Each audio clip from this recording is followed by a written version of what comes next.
गांव के आखिरी छोर पर एक टूटी सी झोपड़ी थी। वही झोपड़ी थी अनन्या का घर।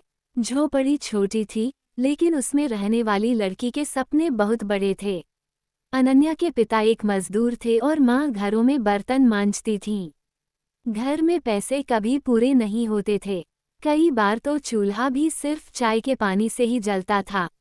लेकिन अनन्या की आंखों में जो चमक थी, वह किसी अमीर के बच्चे से कम नहीं थी। अनन्या रोज सुबह 4 बजे उठती, माँ के साथ घर का काम करती, फिर स्कूल जाने से पहले पानी भरने जाती। स्कूल 3 किलोमीटर दूर था। चप्पल फटी होती, किताबें पुरानी और बैग कई बार प्लास्टिक का। स्कूल में कुछ बच्चे उसका मजाक उड़ाते, अरे देखो, झोपड़ी वाली आ गई, इतनी पढ़ाई करके क्या करेगी। ये शब्द तीर की तरह उसके दिल में चुभते। लेकिन अनन्या रोती नहीं थी।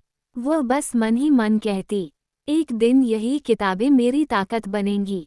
शिक्षा से प्यार अनन्या को पढ़ाई से प्यार था।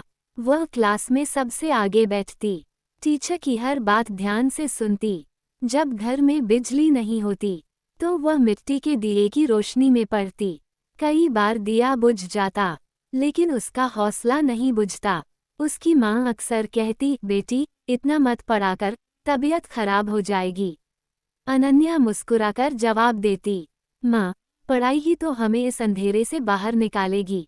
8वीं के बाद पिता ने कहा, अब आगे पढ़ाना मुश्किल है, खर्चा बहुत है। उस रात अनन्या पहली बार बहुत रोई। लेकिन अगली सुबह उसने पिता के सामने खड़े होकर कहा, बाबा, मुझे एक मौका दीजिए। अगर मैं अच्छे नंबर नहीं लाई तो पढ़ाई छोड़ दूंगी। पिता की आंखें भर आईं। उन्होंने हाँ कह दी। अनन्या ने दिन रात मेहनत की। रिजल्ट आया, वो पूरे ब्लॉक में टॉप आई। संघर्ष और बढ़ता है। अब लोग कहने लगे, लड़की है, ज्यादा पढ़कर क्या करेगी, शादी कर दो, यही ठीक है। लेकिन माँ इस बार ढाल बनकर खड़ी हो गई, मेरी बेटी पढ़ेगी, उसकी किस्मत किताबें लिखेंगी। अनन्या ने स्कॉलरशिप से आगे की पढ़ाई शुरू की। कॉलेज में भी हालात आसान नहीं थे। कभी फीस की चिंता, कभी खाने की कमी, कभी अकेलापन। लेकिन उसने हार नहीं मानी। सपनों की उड़ान। कॉलेज के आखिरी साल में अनन्या ने एक बड़ा एग्जाम दिया। रिजल्ट के दिन उसका हाथ कांप रहा था।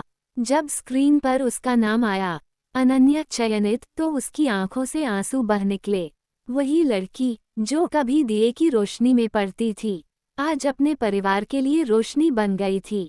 नाम रोशन करना। पहली सैलरी से उसने माँ के लिए साड़ी खरीदी, पिता के लिए चप्पल और घर में पहली बार पंखा लगवाया। लेकिन सबसे बड़ा सपना अभी बाकी था। कुछ साल बाद उसी गांव के स्कूल में एक बोर्ड लगा, अनन्या एजुकेशन सेंटर। आज वो गरीब बच्चों को पढ़ाती है, खासकर लड़कियों को। वो हर बच्ची से कहती है, अगर हालात अंधेरे हों तो दिया खुद बनो। शिक्षा सबसे बड़ी ताकत है। गरीबी सपनों की दुश्मन नहीं होती। लड़की अगर पढ़ जाए तो पूरी पीढ़ी बदल जाती है। संघर्ष रास्ता रोकता नहीं, रास्ता बनाता है।